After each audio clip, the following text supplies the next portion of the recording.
Kisah kematian tragis bocah 8 tahun Angelin dari Pulau Dewata, Bali masih sangat menyita perhatian.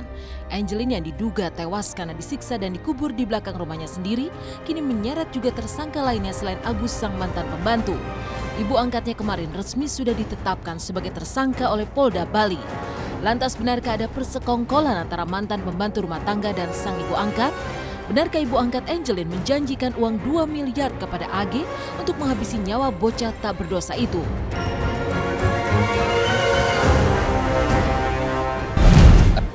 Statusnya sebagai tersangka yang kita telah tangkap untuk kita periksa sebagai tersangka dalam kasus penelantaran anak. Saya menyatakan dengan tidak terdingan-dingading, saya mengatakan ini ada konspirasi kejahatan atau persekongkolan kejahatan yang dilakukan oleh orang terdekat seisi rumah itu. Selain hasil investigasi, selain informasi yang kita dapatkan yang dari sumber yang terpercaya, pengalaman dan ditamping pengalaman empirik penanganan kasus-kasus anak hilang dan penculikan. Akhirnya kita menyimpulkan ada dugaan persekongkolan jahat yang dilakukan oleh orang terdekat.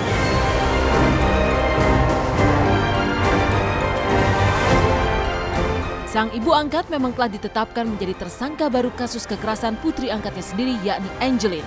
Dan kemarin juga ditemukan fakta terbaru menunjuk adanya bercak darah di kamar yang mungkin saja akan mengarah kalau ibu angkat dan mantan pembantu rumah tangga diduga terlibat dalam pembunuhan sadis itu. Salah apa Angelin sehingga harus dihabisi nyawanya dengan begitu kejam?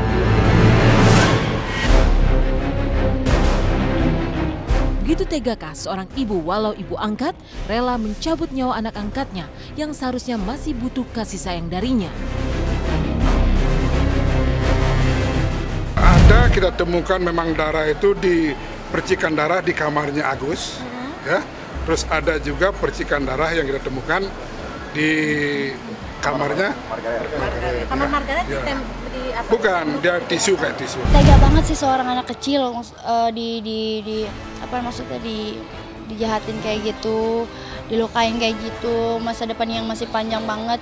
Cuma karena iming-iming harta 2 miliar ya kalau nggak salah, cuma karena itu nyawa orang sampai melayangan. Pokoknya ya nggak sampai hati aja kita ngebayanginnya. Ya prihatin, ternyata ada lagi hal seperti ini terjadi yang menimpa anak-anak Indonesia. Sedih dan kaget. Ternyata ada orang yang sekeji itu, setega itu melakukan hal yang demikian ke anak-anak kecil yang lucu. Dan saya sangat prihatin dan berbelasungkawa yang sedalam-dalamnya.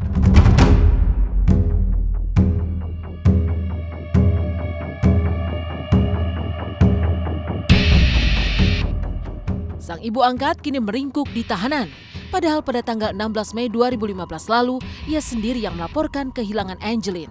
Anehnya lagi, saat pihak kepolisian Kota Denpasar bersama Komnas Perlindungan Anak Aris Merdeka Sirait datang ingin membantu, namun ibu angkat tersebut seakan membatasi ruang gerak Aris bersama polisi.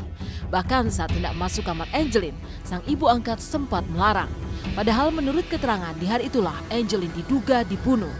Lalu benarkah si ibu angkat melarang Aris Merdeka Sirait masuk kamar karena ada jenazah Angelin dan takut diketahui aksi kejamnya?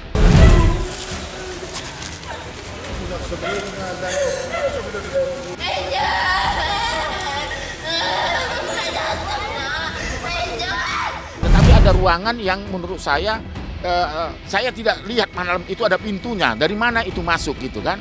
Lalu ke sebelah belakangnya juga itu tidak diarahkan ke sana. Seolah-olah dibatasi ke arah sebelah kamar dari Angelin itu gitu. Jadi saya lakukan investigasi 17 sampai 24 malam saya di situ, ternyata itu sudah ada jenazah, itu mungkin aroma itu.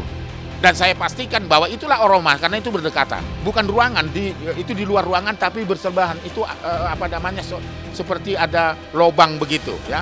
Saluran air dan sebagainya. Kalau itu pada malam itu karena malam ya, karena udah menyengat sangat terganggu gitu. Kalau pada saat itu diarahkan dan itu gelap. Kalau itu misalnya diarahkan segitu, sebenarnya malam tanggal 24 itu sudah ketemu di situ. Jessica sih sebagai seorang ibu sangat kecewa, sangat sedih, sangat turut berduka cita, sangat ingin bertindak sesuatu gitu.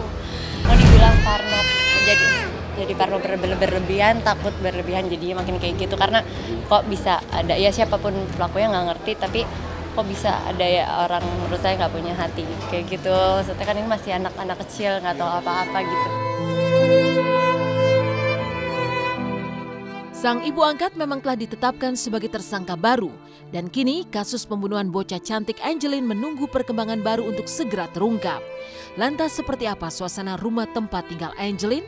Benarkah kotor, bau dan tak layak huni seperti kandang hewan? Kisah selengkapnya hanya di Intens sesaat lagi.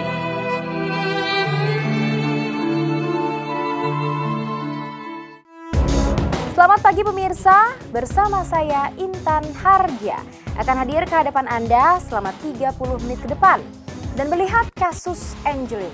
Ibu angkat dan rumah Angeline sama sekali tak layak menjadi tempat berlindung bagi bocah berusia 8 tahun tersebut. Bahkan di tangan ibu angkatnya sendiri, Angeline diduga mendapat tindak kekerasan. Lalu selain diduga mendapat tindak kekerasan, rumah tempat tinggal Angeline pun kotor, bau, dan tak layak huni seperti kandang hewan. Lantas, benarkah pula ada kejanggalan di atas perjanjian adopsi sehingga ayah kandung Angeline dilarang bertemu dengan putri kandungnya sendiri?